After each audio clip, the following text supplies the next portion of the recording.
Namaste, everyone. I'm Orgo from Moromia. We have all joined here today in the evening in our English channel, Moromia English. And I welcome all of you, everyone, our followers, subscribers, critics, and also lovers. Now, before proceeding to our fifth episode, which is the name of the episode of today is The Science of Brahmacharya, I would like to share a few words about this platform, Moromia English, which was created mainly for the people who doesn't understand or speak the language of Bengali. And this is the fifth episode. So for the last four live sessions, we have continuously observed that the people who are regularly live on our Bengali session are only, or mostly they are watching these English videos, which is good. But we would like that if these videos are shared to the regions or the people who doesn't understand this language, Bengali, it will be a great thing to do, because these sessions are made with great effort. And the way Moromia and Maharaj speaks with us, it's like it resonates the ancient parampara, the ancient Guru parampara, where eager disciple asks a question and the response comes from directly from the Guru. So these episodes are very special. And according to the topic today, the science of Brahmacharya, which is really, really important nowadays, because we know this topic is often nowadays debunked as a mythological thing and unscientific, and perversion is promoted. A kind of advertisement of self-indulgence goes on here and there. So a topic like this, the science of Brahmacharya, is very important for the youth and for all of them who wants to know and learn the science of the body and become a beautiful and a more able human being. Uh, so, without wasting any more time, I would like to invite Devasisda in this platform, my co-host. Devasisda, please join me.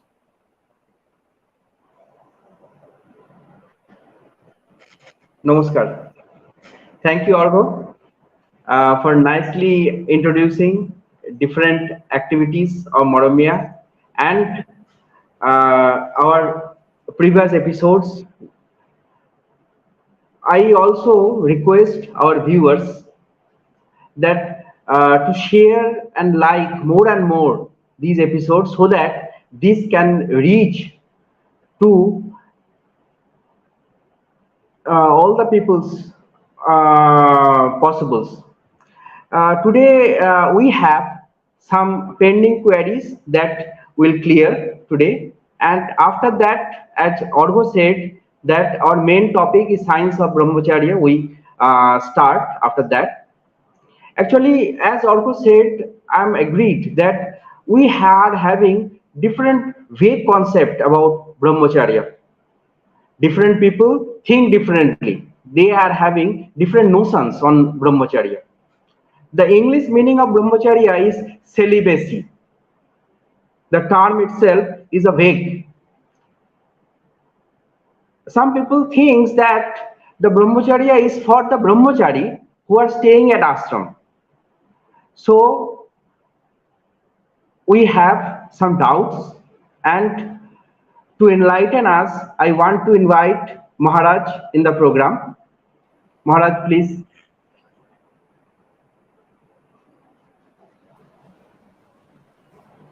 Namaskar. Namaskar, Maharaj. Greetings. Thank you, Namaskar, Maharaj. and thank you, Devashish. I hope everything is fine with you, and I also welcome the few guests who have come, audience who have come, and I endorse your request to our viewers to share our programs as much as possible. It's not because we want to promote our channel, it's because we think that we have some quality content to offer. It's not only the fact that we are discussing these things. I think we are taking a completely different uh, version of these words of spirituality, of yoga, which are very practical and which are Sanatan in a sense, universally true for all people, all regions, across time.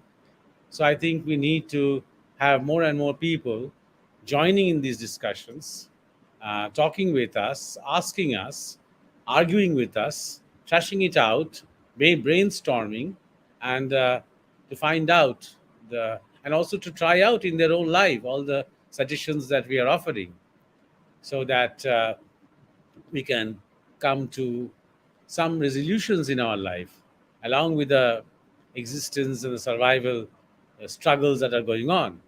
So I think it is because of the quality of the content that we need more subscribers and more viewers, I guess.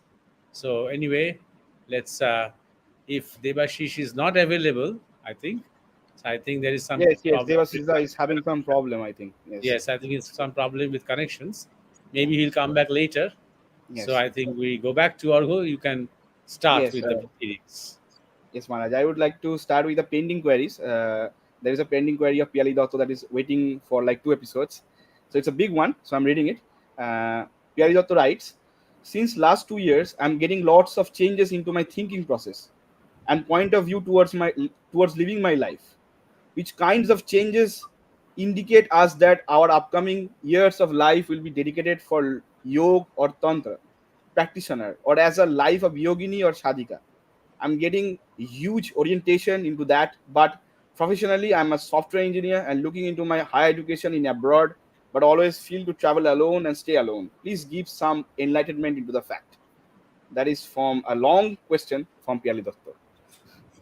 Yes, and I have tried to uh, extract the question part of the whole comment from. I'm not really sure about what exactly her question is, but what I can get is that maybe she feels, Piali Datto, maybe you feel that there's a contradiction in your life, that you are a person who has a lot of interest in technology, and you are a software professional, and you want to go abroad to do studies, higher studies. At the same time, you are very much interested in yoga, and you are in tantra, and you realize that yoga and tantra and these practices are the future of humanity. So, what to do? Whether there is a contradiction in this? You have also mentioned that you love to stay alone. You love to travel alone. Now, well, that's the easier part. I'll start with being alone or loving to stay alone is not a disease. You see, maybe it's rare because human beings are, by nature, by their very DNA, are social beings. They like to live in groups. We like to live in communities, in clusters. But that does not mean that it is true for all human beings. For example, if you see or you observe the animals and birds, most animals, most birds like to stay in groups, like to stay in clusters. But there are a few who love to stay alone. For example, tigers and lions, the dangerous ones. In a particular area of the forest, usually there is one lion or one tiger, and there are hundreds of deers and hundreds of monkeys and hundreds of birds and other animals.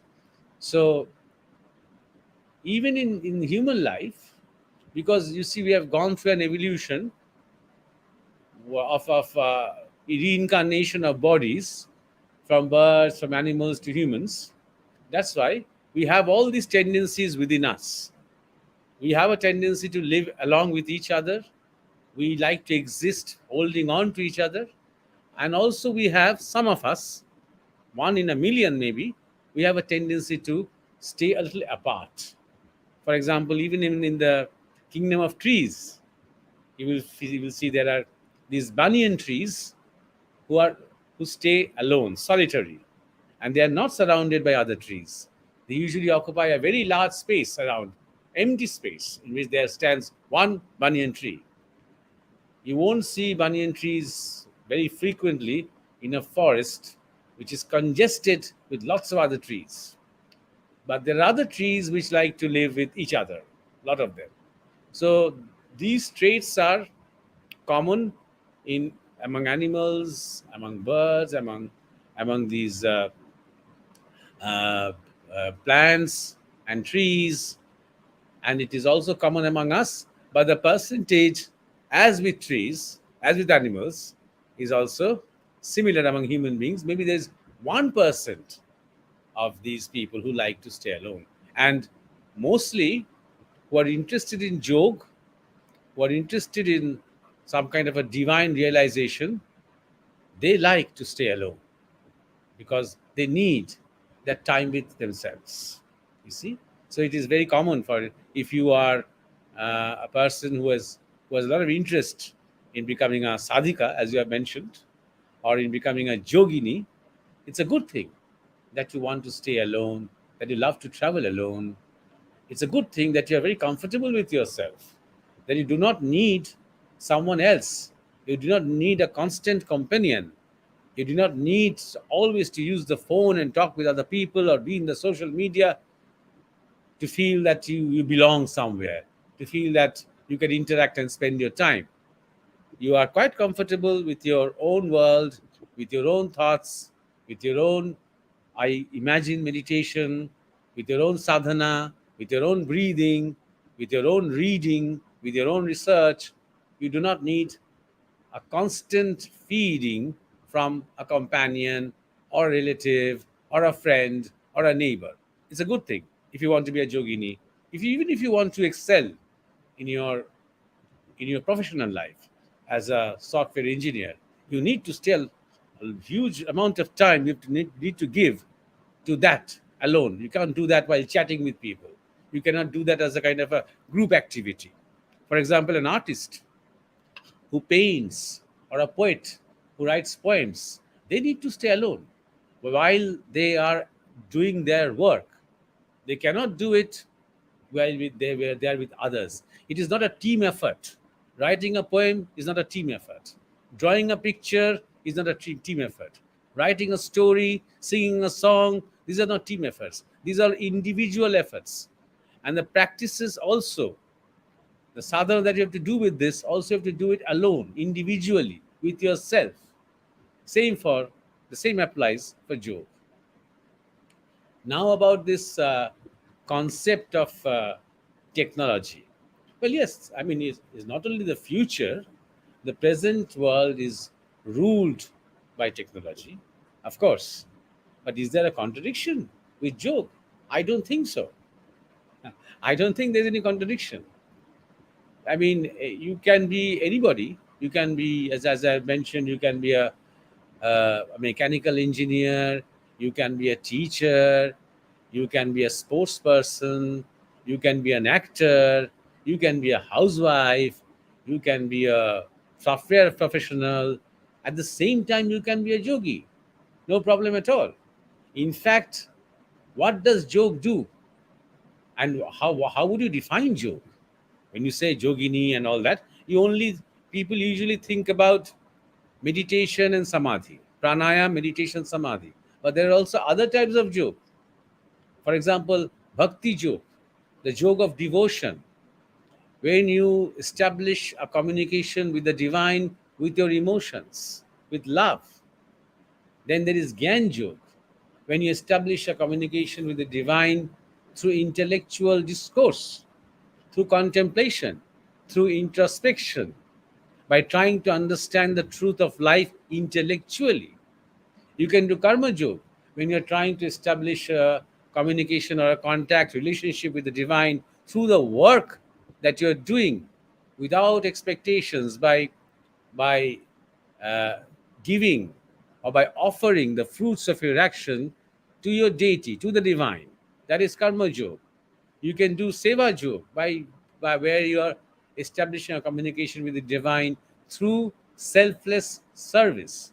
So all this are yoga, and all these have the potential to take you to the ultimate state of being, a state of consciousness. So do not restrict the concept of yoga to only the idea of doing these asanas and this pranayam and meditation. The Patanjali line of yoga, that is not the only kind of yoga. It is called Raj Yoga. That's one kind. That's not for all, few people. And Also, Tantra, when you say Tantra, exactly what do you mean? People have very strange notions about Tantra. So we must understand that whether the kind of work that you're doing can also become a kind of a karma yoga.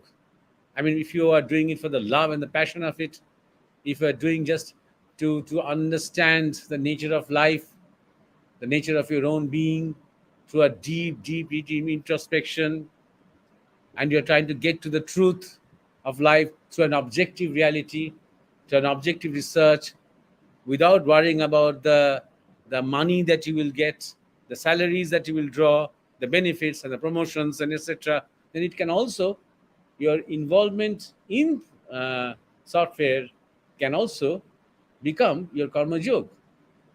Number second point is, the more a yogi you are, that means the more your energy level goes upward, the more the quality of your insights improve.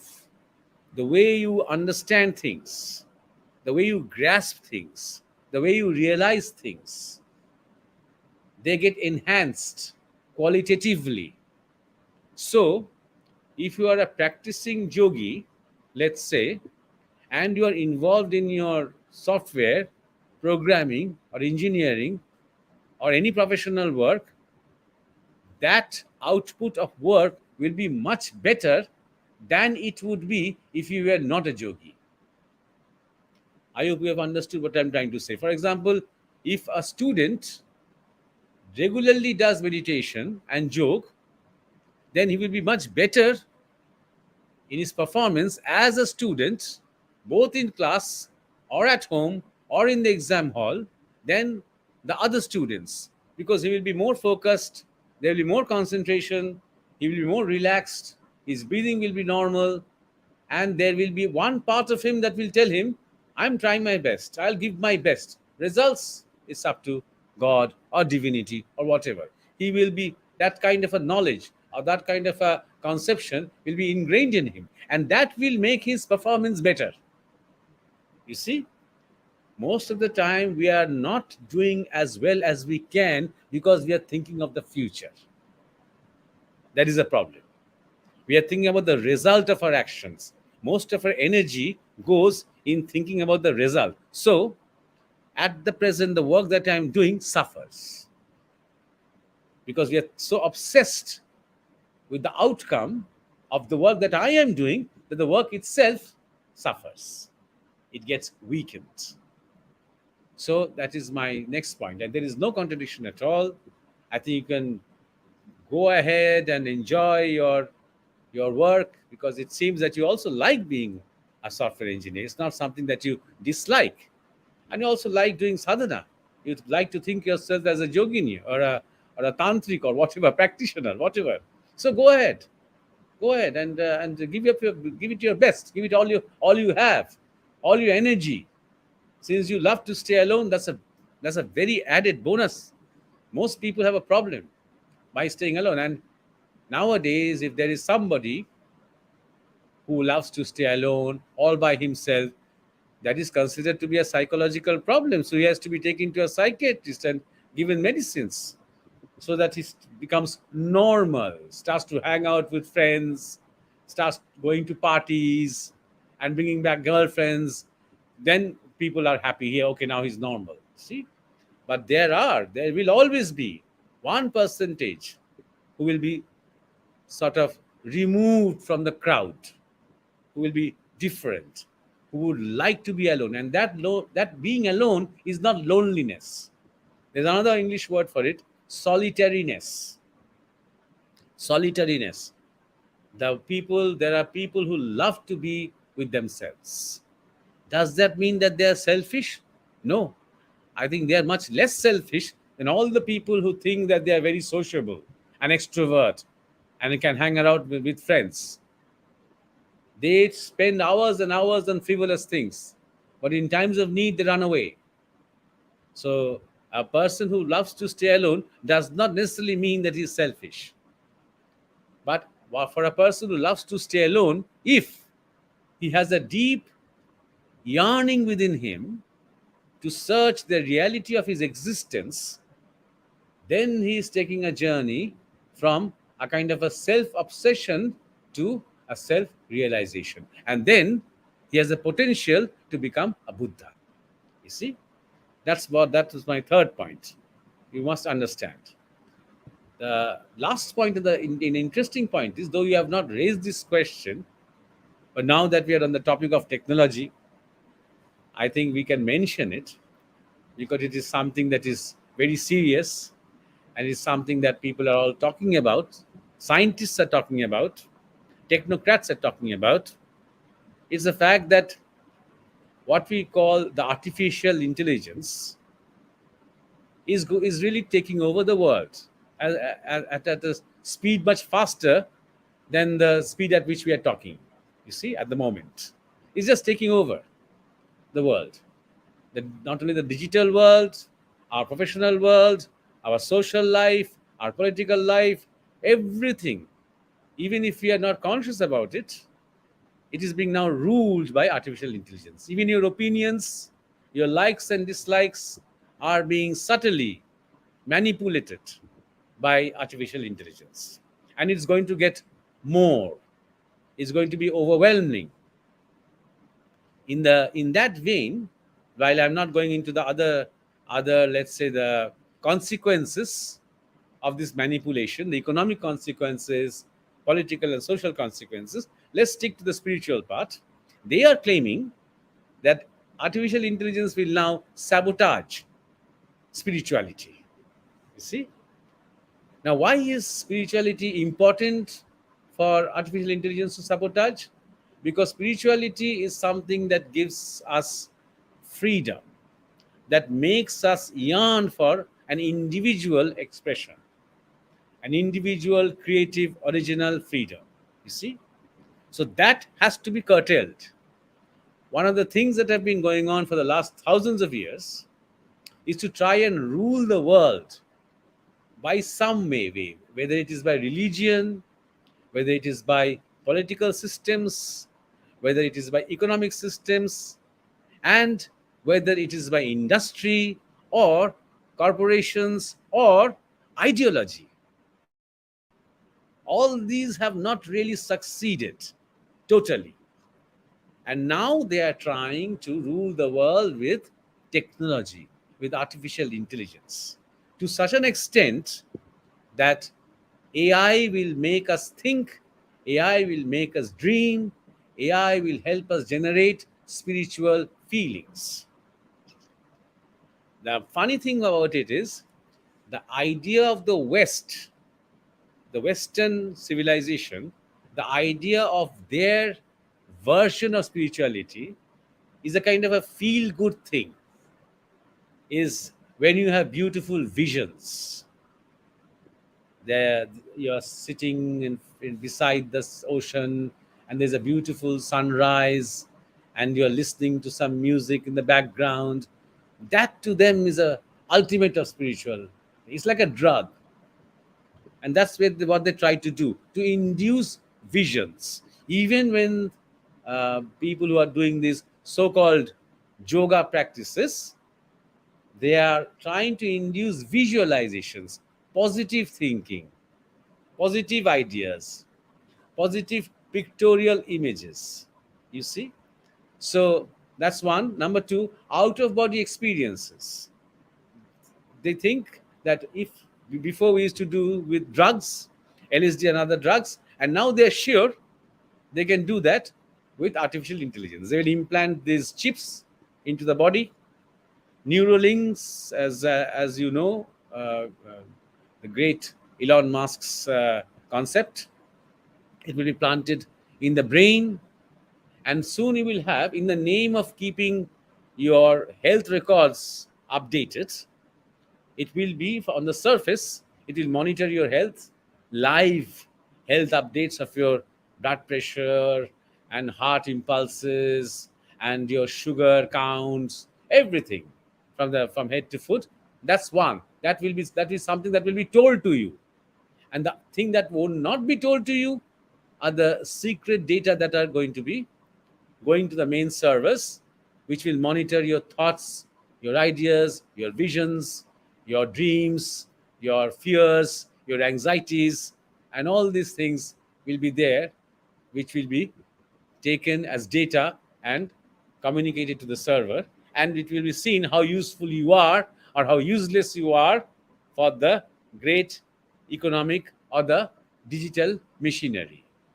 Number three is, just like when you are depressed, not feeling well, you are down, the neuralink link will sense that, and immediately it will transmit images of these so-called spiritual things, of these beautiful mornings and the Himalaya snow-capped mountains and this fire and the yogi. You are the yogi, maybe sitting there beside the fire, contemplating the beauty of life and existence, and then you feel upbeat and you're okay, it's okay, nice. So it does the work for you. You don't have to go to take the trouble of going to a master or going to a guru and doing years of sadhana to get at this point.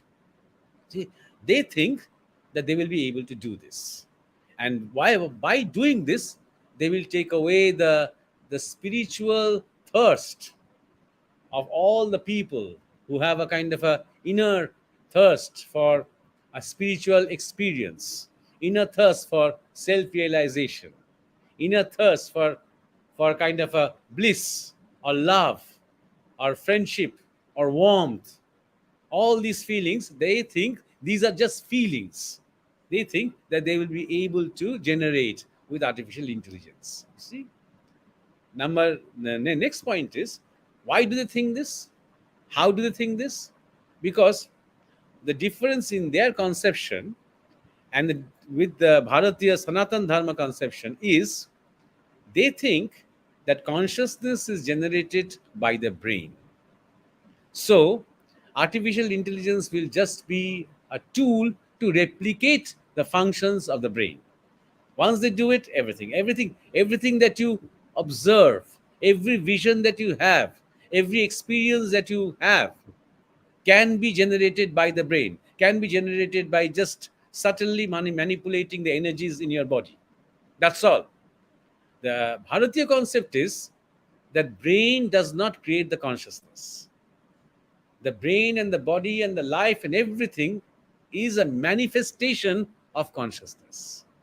It's just a partial percentage manifestation of consciousness.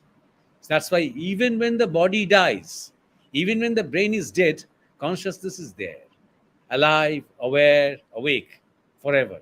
So that is the difference. You see, it is based on that these artificial intelligence idea, which are being driven by the globalist powers, elites, feel that they can completely control the whole of humanity.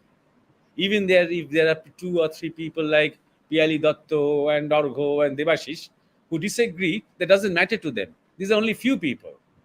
99.999% will be totally taken in by this. Look, I am getting spirituality without doing anything, without joke, without the hard work of going to an ashram and learning things from a guru and reading all this stuff and nonsense and Upanishad and Gita, without Eckhart Tolle and, without Buddha, I'm getting all this just lying in the bed and waiting for the Neuralink to work. It's magic, you see. So they think that we'll be able to do it. So let's see what happens. So it's a, and that is the one. That's one reason why this is a big opportunity for humanity en masse to take advantage of a threshold time in human civilization. Human beings have a tremendous capacity, have a tremendous source of transformative energy in the human body. It's remarkable. And the artificial intelligence and all these digital marvels are no match for the natural organic technology that we have with the human body. The most mysterious and the most wonderful organ of consciousness on this planet.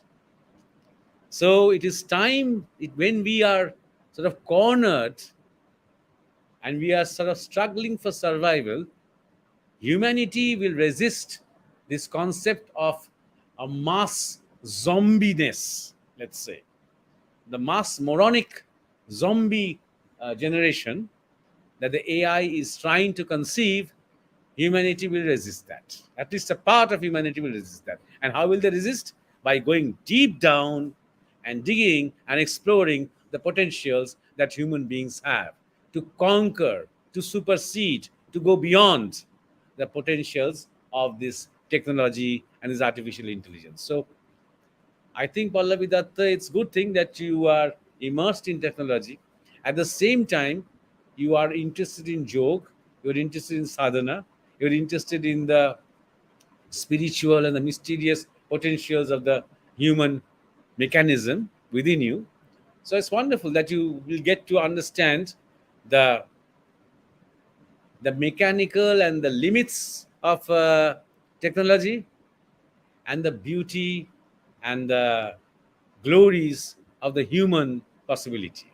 Because AI, artificial intelligence or technology can never replace the human experience. Human experience may be full of imperfections, but it's beautiful. Technology will never be able to replicate the human journey. Technology will never be able to replicate the human reality of death. Technology does not understand death. Neither does human beings, but human beings realize the inevitability of death, and that is what drives them towards invention. That is what drives them towards discovery. That is what drives them towards realization. Look what happened to Buddha. He saw death, he saw disease, he saw decay, and that is what drove him. You see, technology will never be able to replicate the human experience of love, the human experience of separation, the human experience of loss, the human experience of finding after the lost, finding back, the human experience of sadness, the human experience of a constant creative thirst to do more. It will never be able to replicate that. So it will always be good for zombies, but never be enough for human beings. So that will make the saturation point. You see, technology will not have a saturation point of its own. The human response to technology will have a saturation point. We are approaching that time. So I think that is enough for Pallavi Datta, or sorry, am I right with the name? No, Piali Datta, sorry. And we can come back to the main topic of our discussion today. Yes, Maharaj. Uh, Again, there are no words to say. This was just amazing how you described it, and really, it should be a revolution now with joke, only with which we can resist this artificial terror, actually, in a way. And you also, just few days ago, you were talking about a great poet and his vision of beauty, and then you also talked about Shamiji's the famous line, the verse, the Kali, the terrible. And this is also something very iconic, I think, for this. Yes, Maharaj. So Devasisda is still not here, so I would like to ask the second query, which is No, Devashish is here. okay, Devasisda. Okay, Devasisda. Then Devasisda, please ask the second query. Yes, Orgo, today I am having some network problem, so I was not reached in the beginning. Actually, the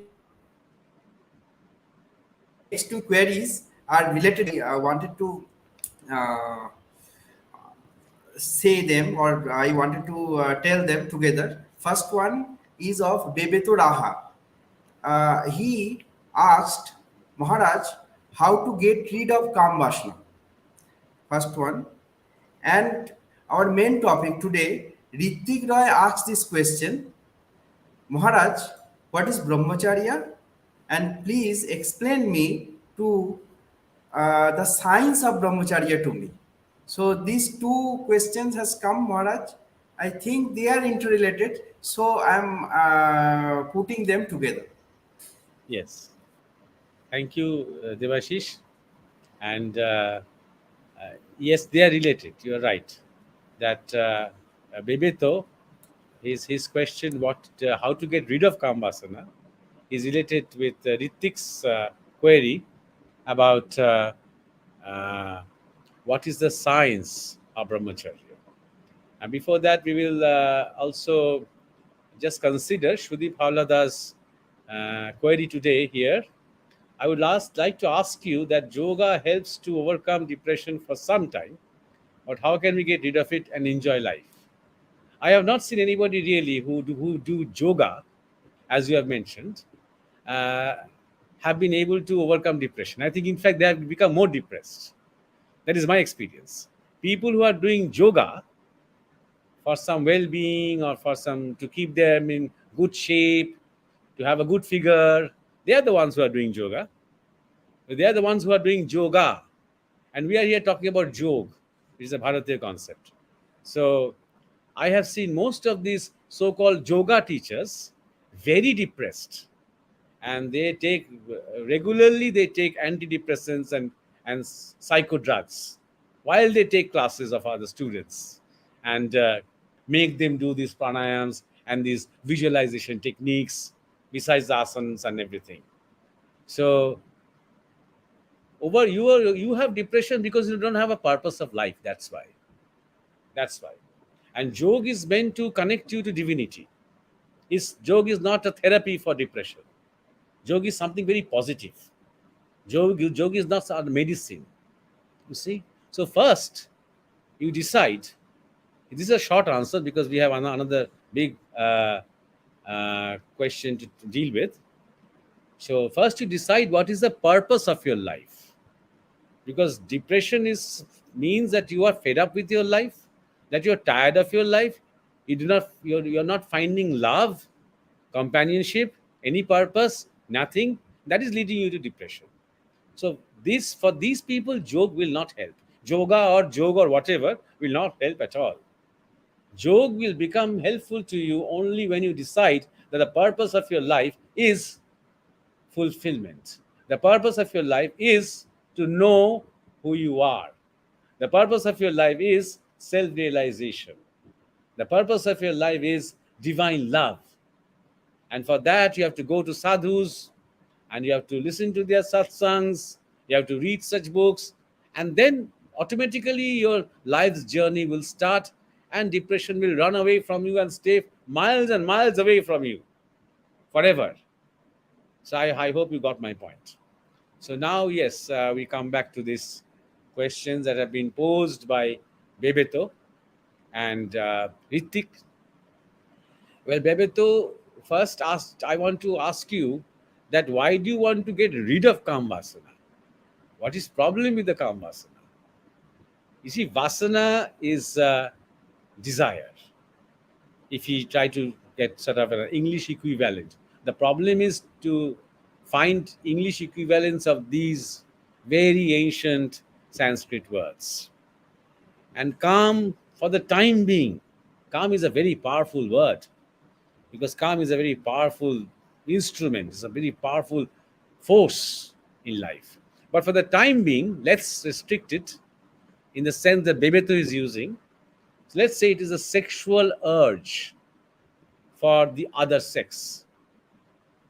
Let's say that is the calm that he's talking about. Now, what happens to you when you get rid of Kamasana? That is, means you do not have any sexual urge anymore and do not have a desire anymore. Finish. So, what do you have?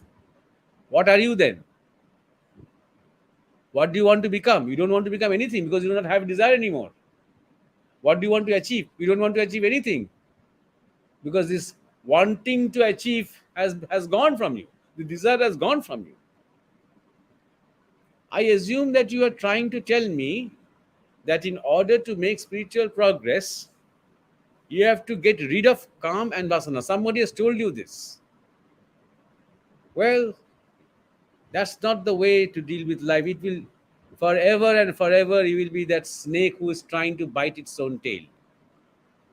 You will never reach there. Because the mere fact that I want to realize myself is a vasana, is a desire, and a beautiful desire. I'm on the journey of life, and I want to go as far as I can. I want to evolve, like the yogis, like the rishis, like the great saints and monks. I want to evolve. This is a beautiful vasana. And how will you be able to drive that vasana without the kamana, without the calm, without the force? You see?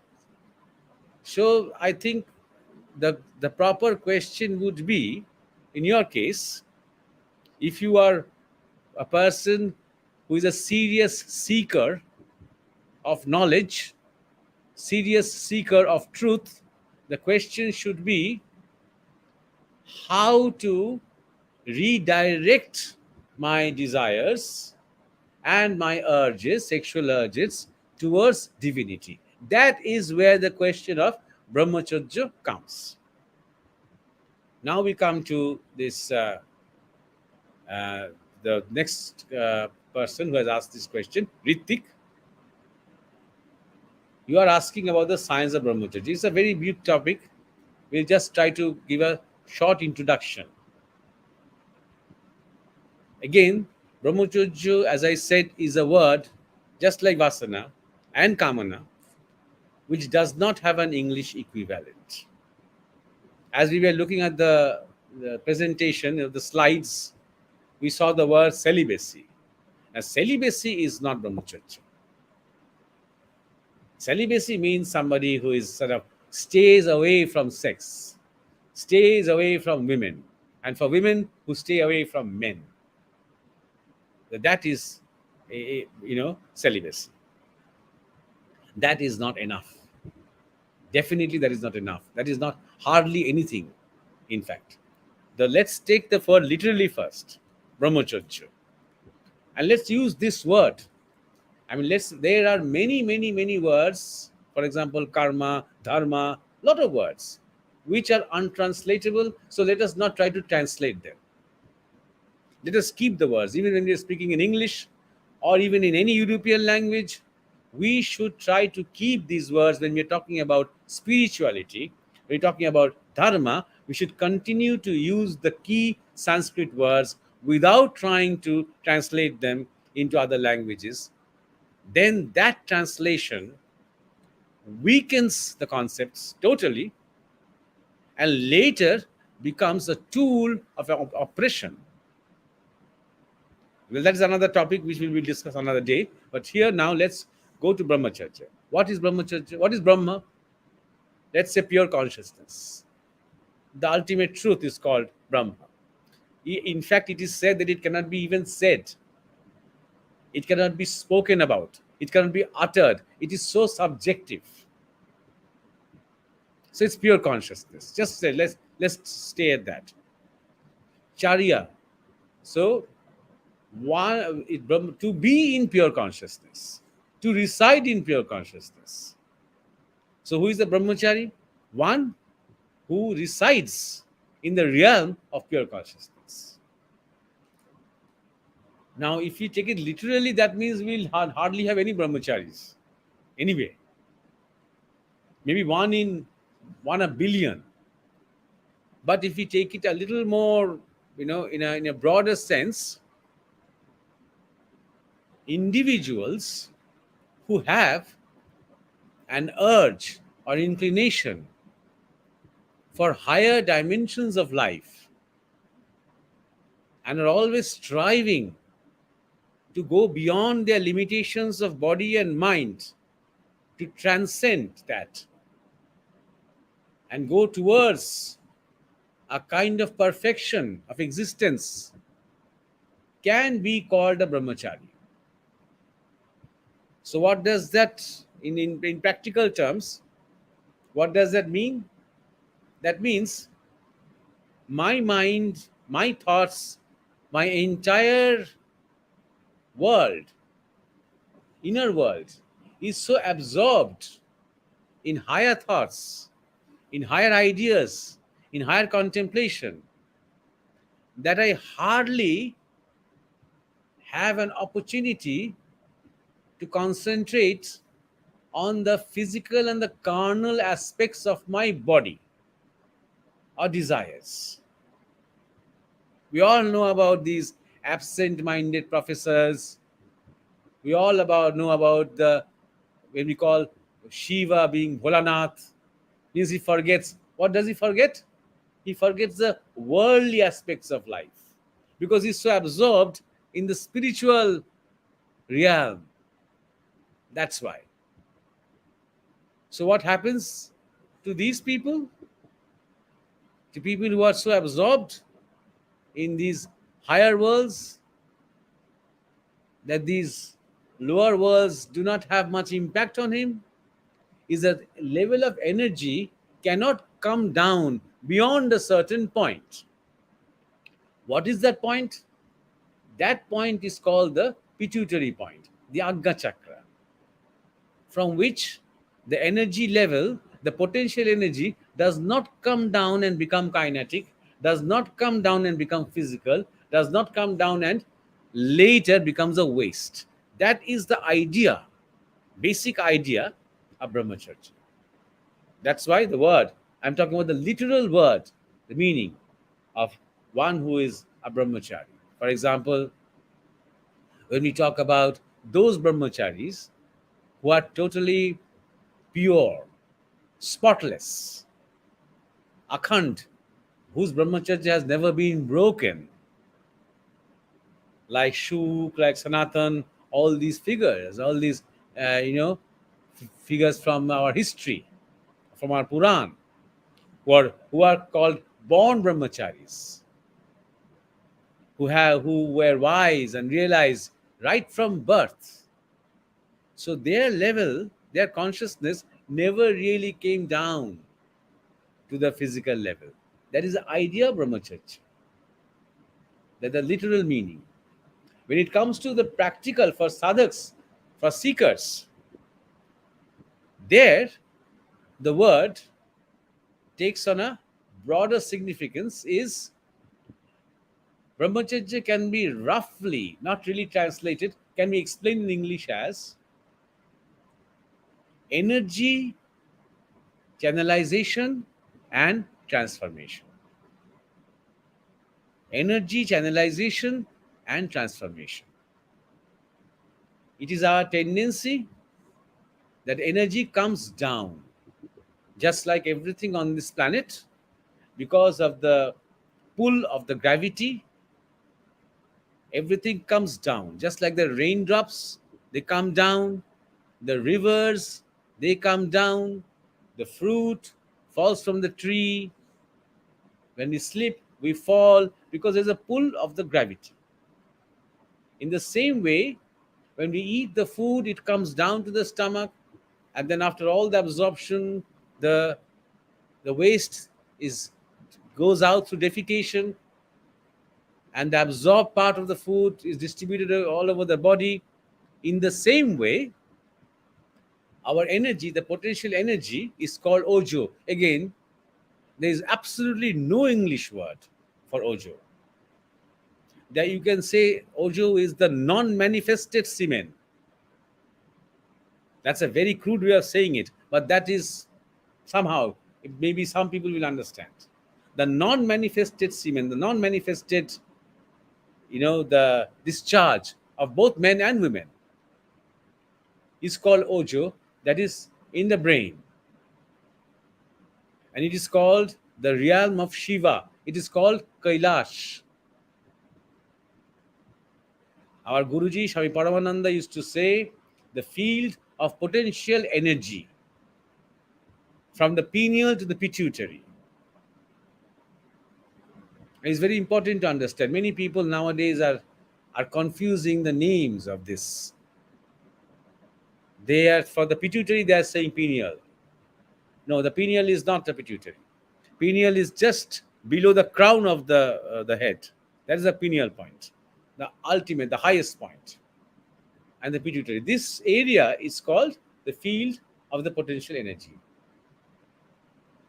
And below that, If you go right down to the bottom, there's a gonad, there's the Muladhara chakra, where the Kundalini Shakti is, the serpent energy, dormant, sleeping. Now that is called the kinetic energy. When that wakes up and starts to travel up, that means that the Ojo, which was being transformed into Bijo and coming down, not only through our sexual activities, also through our other senses, with our thoughts, with what we are seeing, with what we are listening to, with what we are talking about, with what we are eating, with all these faculties, if these faculties are downward, if we look at someone with desire, that pulls the energy downwards. If we listen to constantly crude and jokes which are in bad taste, if we talk about things which only stimulates our lower energies, then all these things contribute to a downward flow of the energy. When we can stop that flow, there is no question of getting rid of anything. When we can stop that flow and transform it and make it go back with a great speed, and then that transformation, that turnaround, let's say, is called the Kundalini, the serpent energy that wakes up when this happens. And it takes this route, the governing channel of the Sushumna, it penetrates the chakras and goes right to the end, and it sort of, you see the light of billions and billions of suns. It's a great illumination. You see your own immortality. You are then pure consciousness, not only in words, but in your experience. That's the ultimate spiritual experience that you can have. So that is basically the science of Brahmacharya. Essentially, that is the science of Brahmacharya. Now, every society, every culture has a confusion or has a problem with sex. Even if you if you consult the Old Testament, which is the basic text of Christianity, Islam, Judaism, so you can easily realize that the story of the apple and that Eve taking a bite and enjoying it and inviting Adam to take the bite as well is a reference to a sexual activity between the couple. Till that time, there was no sexual activity and they were in paradise. But as soon as they took a bite, that means the first time they had a kind of a sexual experience, a kind of a sexual attraction, which in fact was created, that kind of a desire, that kind of a longing was created by the Saturn serpent. Then they had a fall. So sex is evil. You see? Sex is the reason for our downfall. That is the message from this story. And we can never go back. We can never sort of have the forgiveness of God for that original sin. We will be forever, we will be sort of condemned by God. We will never really be, as a human species, we will never be able to regain that eternal paradise. So this is a problem not only in these three Abrahamic cultures. It's a problem also with Hindu cultures. Most of the Hindu religious traditions think of sex as something very evil. You see, when a few hundreds of years ago, the Khajuraho temples were built, which we had visited recently, and just a few decades back, it was discovered. The temples are very beautiful, wonderful sculptures, but the Hindus of India just don't know what to do with them because these carvings, these sculptures on the walls of the temples are all erotic images, very, very erotic images, all sexual postures, which in filmic terms would be considered to be pornography, you see. But if you look closely, they are not pornography at all. They are very beautiful, they're ecstatic images of postures and samadhi. They are like dance. But people, most of the, except maybe for some tantric scholars, this is just unimaginable for most Hindu traditional religious people, that these kind of thousands and thousands of carvings and statues and sculptures can be on the walls of temples which are meant for gods and deities. So you can imagine how much we have sort of gone back, how much we have digressed, how much we have sort of retreated back to our medieval times, from a time when, even a few hundred years back, when we had such an open discourse through our temple architecture about life, about sadhana, about sexual symbols. And not only the Khajuraho's carvings, the figure of Makali and Shiva, they are strong sexual symbols. I mean, not only sexual, I'm coming to that.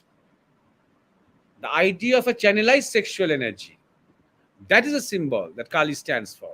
That is a symbol that Ma Durga stands for. That is, in fact, the phallic symbol, the Shivalinga also. So our culture was full of these symbols, which does not mean that our society was giving free license to have a kind of an open orgy sex with everybody. No, it was trying to explain the science of the sexual energy, that it can destroy us or it can create us. It can take us to our highest levels of evolution. That was the message that all these symbols and icons were trying to convey. But maybe it is because of these 1000 years of foreign rule that we have also started considering human sex or the human urge to mate or sexual desire as a kind of a evil thing, as something that should be avoided, without realizing that we are born of sex. It is because our parents had had sexual intercourse, that's why our bodies, we have got the bodies that we have, without realizing that it is through this great energy that when it is transformed, when it is channelized, it can take us to levels that we can't even comprehend now,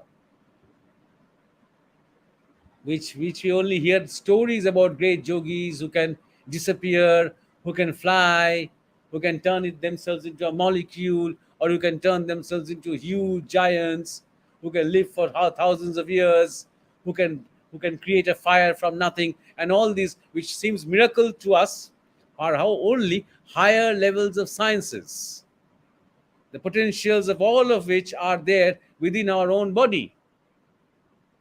When we completely can sort of when we become masters of our own nature, we can become masters of the nature around us. That is the power of brahmacharya, that's the power of sex. So the first thing is what, like coming down to brass tracks, what do we have to do first? First we have to respect this great energy. all the energies that we have, all the things that we are doing, we are looking. Even now, if there are 10 people among the audience who are listening with rapt attention,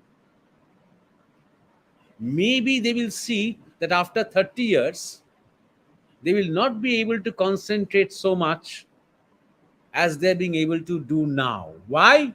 Because now their sexual energy is active. That's why. After 30 years, their sexual energy will be diminished, will disappear. And so their power of concentration, their power of comprehension, their power of grasping will be reduced. The mere fact that we have an active sexual energy, that is what is driving us to speak, to listen, to try and understand, to appreciate, to be creative. Because look, this energy, just think, forget about the word sex, because that word sex has a lot of connotations. It creates within our minds a lot of discomfort. Let's talk about that energy. That energy in a lower chakra can induce a kind of an outpouring of fluids which can potentially bring a child to this world at a very physical level. The same energy at a slightly higher level. For example, I'll just give you an example. I knew about one person, and there are many like this, about one yogi who, during his sadhana, when the Kundalini had sort of pierced the Manipur chakra, he felt an appetite which was so much that he really had to become embarrassed in front of people. He could eat kilos and kilos of rice without feeling that he's full. Hundreds and hundreds of rotis and chapatis. He could eat so much, and he always used to feel so much hunger that even when he walked by the pastures, walked by these plantations, he felt that he could take the vegetables raw and start eating them. Fruits and vegetables, everything, whatever he found eatable, he wanted to eat. Even after a very full meal, he would go out running because he wanted more, and he was embarrassed to tell the people that he is not yet full. So you can. This is just an example of what the Kundalini can do to the chakra of Manipur. Just when it becomes a little more active than it is now. Why it is becoming a little more active? Because the channelized energy is piercing the Manipur chakra. That's why. So his hunger and appetite, all these things, the metabolism of the body is controlled by the Manipur chakra, the navel gland. So the metabolism of the body is controlled by that. So when the energy, serpent energy, pierces that, then his hunger, his appetite, and he's able to digest everything increases of times, thousand folds it increases. This is reality. This is not a story. This happens to many people. I've seen my own guru in his own life. There have been many instances of this. But if I tell these stories too much, then people will think that I'm spreading miracle about my guru. That's not the idea. My idea is to explain to you the science of this energy. That's why in the lowest of the chakras, if this energy can create a child, imagine the power of this energy in the higher chakras. When this, you see, for example, our anahata chakra, it is a thymus point. Anahata, the heart region. It is a region of love, attachment, friendships, sympathy, empathy, and all these things. Is the heart chakra, heart chakra. Normal for all normal people. This is the place of emotions. Imagine when this serpent energy starts to stimulate the heart point without even realizing, without even knowing the universe, without knowing the mysteries of life, without being anywhere near the truth, he becomes a supreme lover.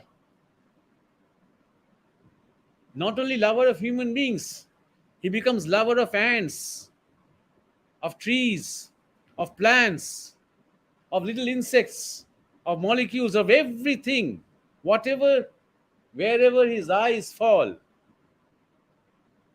he loves that as if it's his lover. That kind of love is something, it's energy that people cannot even contain for very long. You see? So if you go more deep into this, I'm just giving this as very crude examples. If you go deeper into this, the greatest poetry, the greatest literature can come out of this channelized energy. The greatest scientific discoveries, the greatest contributions to life can come out. This is what Swami Vivekananda realized, and that's why he gave so much emphasis on Brahmacharya.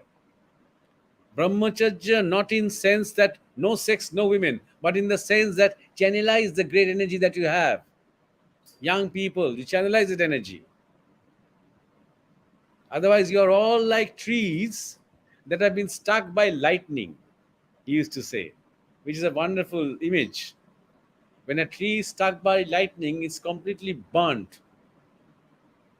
It is nothing. No, Devajit Ghosh, it's not a concept of Brahma. You have not understood anything that I've been talking about. Brahma is something that can be taught, but can't be talked about. We are talking about Brahmacharya. And please understand, I've already explained in the very beginning what is Brahmacharya, the literal meaning of the word. And I'm explaining the science and the process. So please listen to what I'm saying and just don't ask questions for the sake of asking questions. And so now, as I was saying, so this higher possibilities, when that energy is channelized and when the higher chakras, for example, if the chakra of the throat, which is the which is called the Vishuddha chakra, thyroid point, that is penetrated, when he speaks, the whole world listens. There are many good speakers, there are many eloquent speakers, people who have a magnetic personality. When they speak, everybody sort of listen to them. But when there's a yogi and his anahata chakra is opened or is being stimulated by this transformed energy, then it is not important whether he's a good speaker or a bad speaker. Then it is not important whether he has a command over language or not. Then it is not important whether he had ever given speeches anywhere before. People just hang on to his words as if they are picking up jewels from every syllable that he utters. That is a power of transmission. So, for example, our Guruji used to give example that maybe at a subtle level, that that energy, channelized energy or transformed energy, can create a beautiful piece of literature, or a music, or a song, or a poetry. As the energy becomes more and more subtle, the expressions become smaller, more coded, and more loaded and more meaningful. So, at the highest level of expressions, that energy can become a mantra. That is how the mantras have come. These mantras of the Veda and Upanishads and Gita are not mantras that have been created by sitting down and thinking about words. They have been uttered, they have come out. The eternal truth have come out from beings who have a very high level of evolution.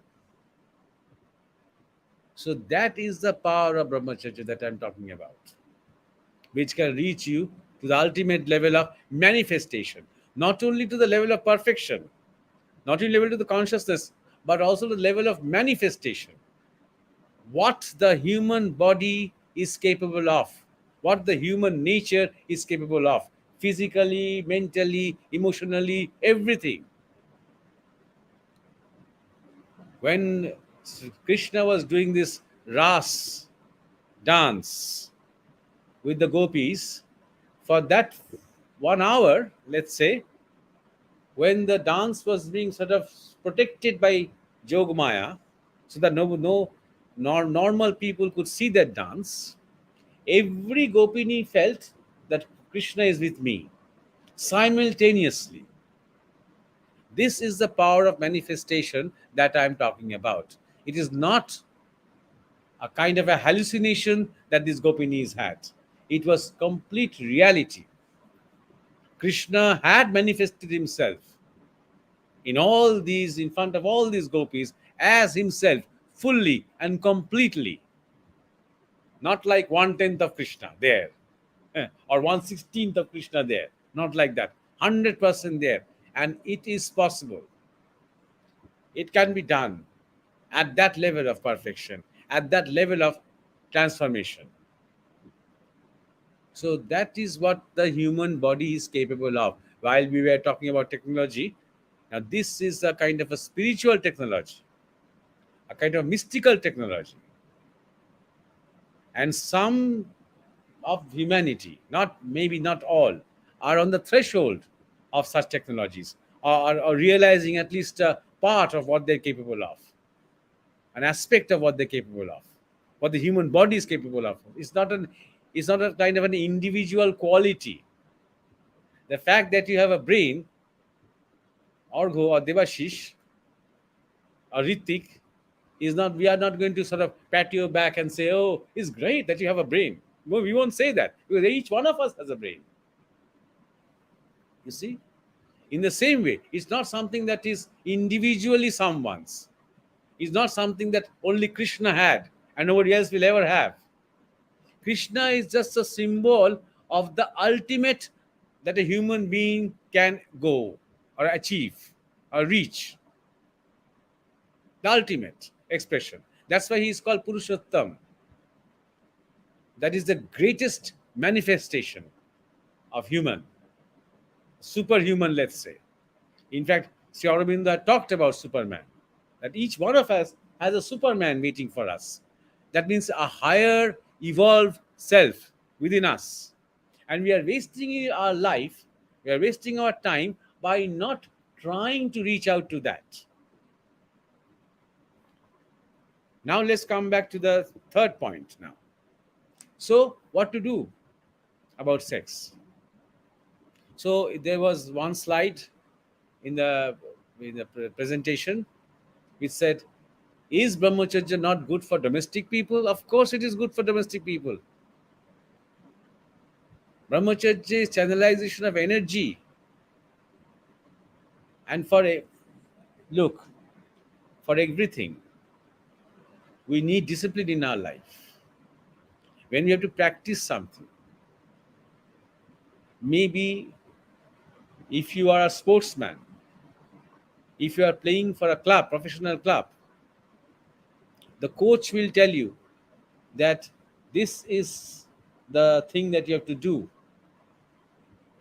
Wake up early in the morning and then to go for a run, to that big field, run around it 10 times, come back totally like a dog, you're totally fagged out, then take a bath, then do exercises. It's a very strict, regimented life. This kind of diet, avoid fatty food. And if he's an intelligent coach, he'll also tell you avoid sex because that drains your energy. What does that mean, avoid sex? It means avoid wasting that great energy that you have. Avoid sex does not mean that avoid women, avoid the idea of relationship. It means that avoid wasting your energy. Do not spend your time with stupid books or stupid literature or these pornographic materials on the phone, because that way you will just develop bad habits. In the same way, each and every person, he may be an Indian or maybe an European or an Asian or African, should, from the beginning of his adolescent life, start practice of brahmacharya. Whether later on he becomes domestic or not, that doesn't. Yeah, I am assuming that most of the people will become domestic. Well, so what's the problem? And point number one. Otherwise, he will have a very bad conjugal life. Most of the relationships break because men and women, they cannot satisfy each other. Let's forget about the emotional part. Let's forget about the mental part. I'm talking about the physical part itself. Men and women cannot satisfy each other because they have led an indulgent life from the very early times when they first had their sexual urges. They did not know what to do with it. Nobody told them to. And nobody, people, some people, maybe some religious people, maybe they tell them, oh, that is very bad, don't do this and don't do that. That's a bad habit. And there are doctors and psychiatrists who say the opposite. Oh, trying to control and suppress is very bad. It's a very bad habit. You should release as much as possible. Just like when you want to pee, or just like when you're hungry, you have to take food or you have to let go. In the same way, when you have this desire, when you have the urge, let go. Otherwise, it's very bad for you. That's what the doctors will tell you. We have to understand what's beyond these two ideas: suppression and, abject surrender. What's beyond this? What is beyond this is sadhana. What is beyond this is to welcome this urge, number one, with respect. In Tantra, this energy is called Ma, mother, mother energy. This is the root of all our other energies, our mental energies, our character, our disposition, our intelligence, our emotions, our memory, our patience, everything, all our abilities are dependent on the power of this energy. If you see somebody who is restless, fidgety, irritated constantly, that means he's wasting his energy. So what to do is to the first step is to appreciate that there is this great energy within me crying for attention. So respect that energy. Do not hate it. That has been one of the great problems of all cultures. We have hated. It's the downfall, you see, of Adam and Eve. We consider it as sin. We do not talk about it. Otherwise, we talk endlessly about it without understanding the potential of it. Now that we do talk about it in cities and universities and schools and at seminars and conferences, we only talk about the organic part of it. We do not talk about the spiritual possibilities that are inherent in it. So Brahmacharya, let me explain, is not about suppression. Brahmacharya is not about hating sex. Brahmacharya is about channelization of that energy, which is called the mother energy.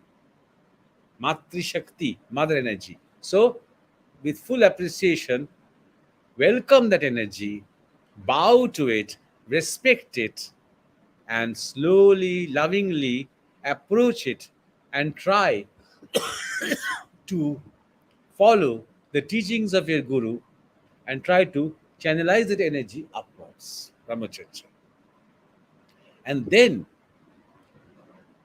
when you marry or when you have a partner, after doing this for many years, at least 12 years, right from the time when you are 12 or 13 to 12 years till you are 24, 25, after that, you may have a partner, you may have a friend, you may have a wife or a husband. The quality of your sexual life will depend on two things. One, can you make your relationship into a sadhana so that each time you two come together as male and female, that energy goes up and you both transcend to samadhi. Whether you have attained that, that is the purpose of brahmacharya. Not to avoid and not look at a woman or being a woman, not look at a man for 80 years. That's not the idea. The idea is to, for domestic people, to prepare yourselves to create the ground by which you can make it into an art. You can make it into a puja, into a sadhana, so that your energies together will create a space for you where you do not exist, only that one is. The two disappear, one. So that is the idea of sadhana. The second idea is never use this great energy as a sport. It's not just a pastime. It's not just a hunger that has to be satiated. Never use that as a sport. As soon as you start doing that, you are disrespecting the potential of this energy. The greatness that you could have achieved, you're disrespecting that potential. Number three is, if you want to bring to this world great divine potentials, children who are going to do something in the future, something for the society, something for the world, geniuses, great advanced souls, or great advanced, let's say, jivatmas. If you want to bring such, they are waiting for such parents who consider the union between man and woman to something sacred, not carnal, not like a creature comfort. They consider that to be something sacred, like Radha Krishna, like Shiv Kali. And they are praying together for a Shiva to come, or a Parvati to come, or Vivekananda to come, or Nivedita to come. Potentials like that. When you are calling for such higher souls to come and use you as vehicles to come to this world and do something meaningful, then we are going to have a much, much advanced. Even if a few hundred couples do like this, we are going to have a great, wonderful future. A tremendously advanced society, not advanced in the technological sense, advanced in the spiritual sense, advanced in the human sense. So, not only sadhus and monks and seekers, but also domestic people who want to have a normal married family life and bring normal children to this world. For even them, brahmacharya is very, very essential. And how to do, what is the sadhana? They don't expect a platform like this to impart that kind of knowledge. Because again, like everything else, there is no specific sadhana that can be used for everybody, that can be sort of given out to everybody. Each person, according to his own nature, according to his own mood, go to a Sadguru. Find out a Sadguru. Go to a Sadguru. Learn from him and take your initiation or whatever and start doing this sadhana. This is the most important thing. The more the spirit of brahmacharya fills you up, the more you will see how much more life is than what you see. how beautiful it is every moment. We waste all our time talking about our sicknesses and our health and our failed relationships and our depressions. That does not show how bad life is. That shows how miserable we are, because our energies are completely down, wasted, gone. That's why. The more the spirit, the great Kundalini spirit, starts to sort of lifts her head, start to lift her head and go upwards, touching these little mystical points, the more your sensitivities open up, the more your feelings, they start to flower. You think that the physical aspect of sex is very enjoyable. Just enjoy that sex. Try to enjoy that sex in a higher chakra. It's millions and millions times more enjoyable. It is so enjoyable that some people can't even contain themselves, and then it is called samadhi. When they become totally still. So we are almost reached the end of our time. That's why I cannot continue anymore. I would like to. I can see, as far as I can see, there are hardly anybody today listening to this live talk. So I hope people will start to listen to the recordings and they will start to share more. But this is a topic which requires an endless exploration. You see, even after all this talk, like Baneshwar Das, just what I've been talking about.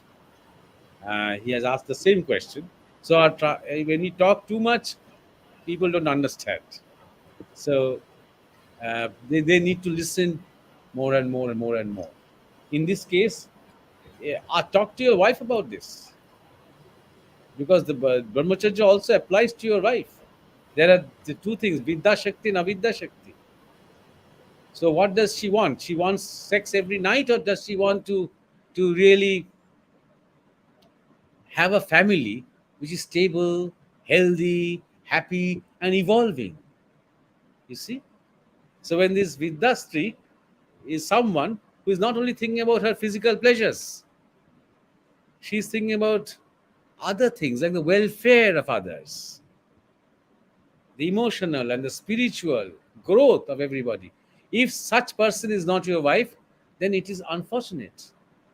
Then you must have more. You and your wife should be in the company of sadhus and listen to their satsangs and read books by Swami Vivekananda, by Sri Ramakrishna, and other great saints, and change your thoughts, change your lifestyle, and to get new ideas about life.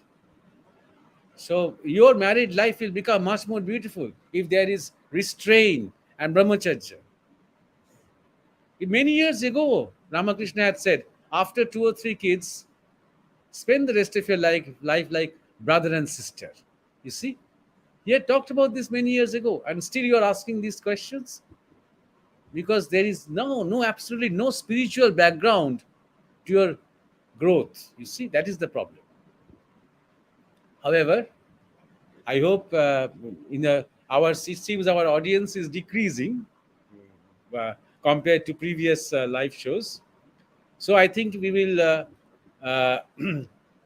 will consider whether we will continue with this effort or not, uh, because otherwise, we are very busy with our Bengali stuff and our live shows and our constant satsangs and all our other activities, social media activities.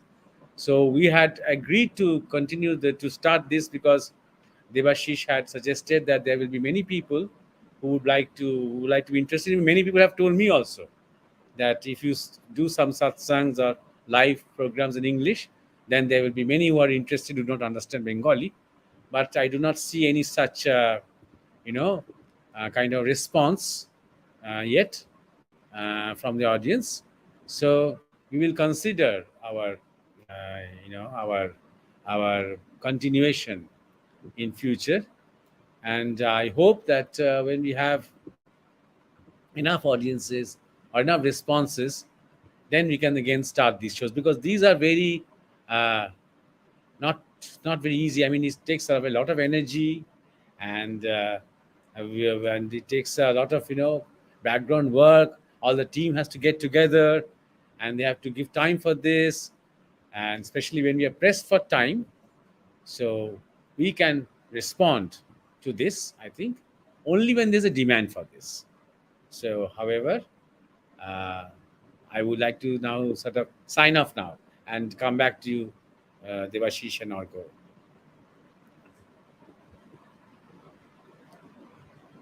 I think he's not there at the moment. Sujoy, I think he has lost himself now. So I Thank have just put you on the stream. Yes. Thank you, Maharaj, for this wonderful discussion we had. And we realized that this brahmacharya is important not for only the person who are staying at ashram. Brahmacharya is important for all of us, all persons in the society. If they follow brahmacharya, then our society will progress. And simultaneously, we got the idea that our ancestors were so much had so much developed in this kind of science that we lost this time. So we hope that the audience will listen the recorded program, and they will definitely get benefited out of this. So I'll invite Orho for the conclusion. Yes, Maharaj, as you said that yes, the audience, if they are decreasing, then there's so much of effort that you are putting in with these kind of discussions like Brahmacharya, which is very important for us, for everyone there, and such a important topic. If people are not attending it or not sharing it, then it becomes hard, and it really becomes heartbreaking for people who have organized it also. So I would also like love people here who are listening to this, almost at least 10 people or 20 people, I don't know how many people are here, but if they can take this responsibility and to again extensively share these sessions, because a topic like brahmacharya, and maybe few people will listen to this in a recorded version, and maybe there will be people who will be responding to this. So do let us know in your comment section, and do send your queries, because there are I think there are 3 4 more queries left from previous lives. And also here today the comment section was kind of clumsy, that people were asking questions which were already being discussed during the session. So I wish that people who understand English and who really want to know about the science and also the attributes of spirituality, they should join it, and also share these live sessions.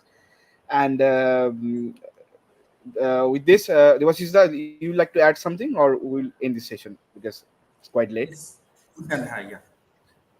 We Okay. can end the So session, but I hope that audience will be interested. Okay, in future also, Maharaj, we can have this kind of session.